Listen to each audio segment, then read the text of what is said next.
Liz Cheney has found herself head-to-head with former President Donald Trump once again yesterday. She came out against Trump's official statement that stated he would like everyone to refer to the 2020 election as the big lie. And now, according to Business Insider, House Republicans are cooking up potential replacements for Cheney for repeated criticisms against Trump and more. Democratic strategist, owner of JC Strategies, Jennifer Holdsworth-Karp, and Senior Director of Policy at the Conservative Partnership Institute, Rachel Bovar, they join us to discuss. Rachel, let me start with you. I feel like we talk about Liz Cheney every time, and it just has to be done.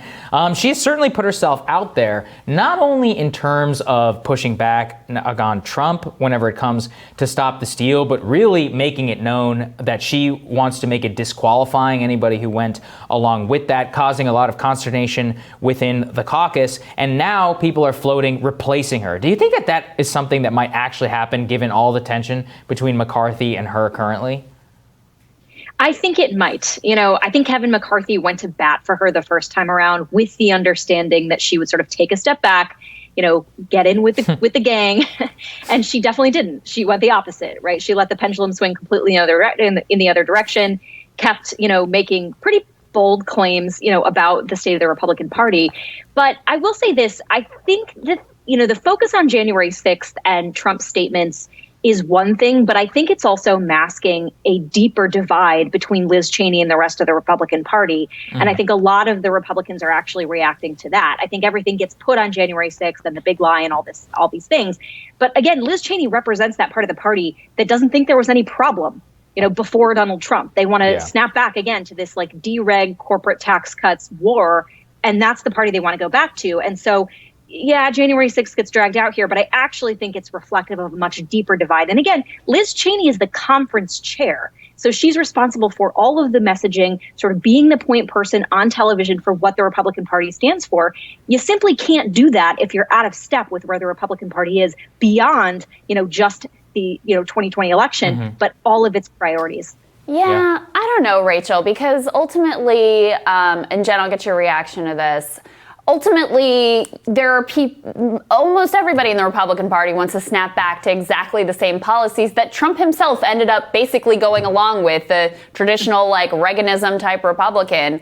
So it seems to me like this issue over whether you sufficiently supported Donald Trump and his lies or not has become kind of the central issue, dividing line within the Republican Party. We talked yesterday about Mitt Romney's popularity in Utah. He's like extraordinarily unpopular with Republicans and extraordinarily popular with Democrats, all because of this one issue of how you feel and what you did with regards to Donald Trump. So I actually don't think that this masks a deeper divide. I think most people in the Republican Party basically agree with Liz Cheney in terms of her terrible policy preferences. It genuinely has become just about, do you show sufficient loyalty and fealty to Donald Trump?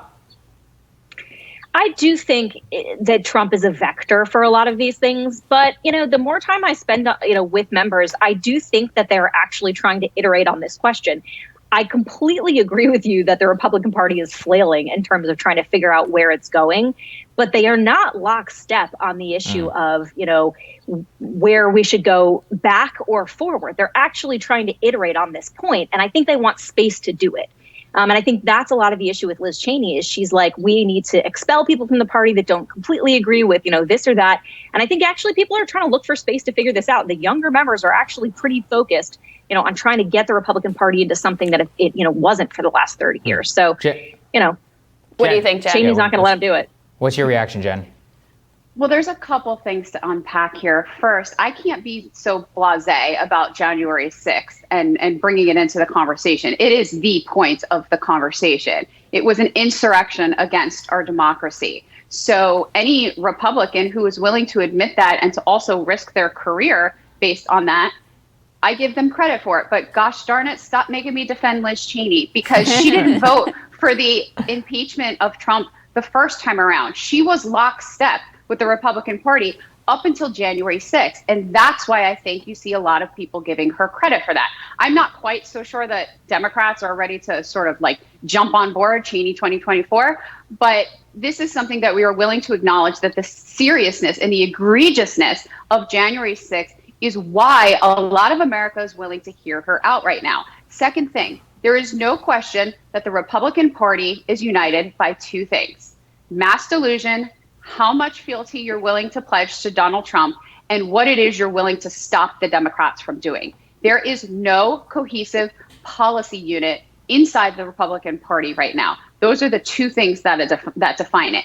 Do I think Liz Cheney is going to be challenged and possibly beat? I do. There's a couple examples of it across the country over the last few years. I believe it was the Florida 15th where you had Scott Franklin challenge Ross Spano. He won the primary, went on to win the general election.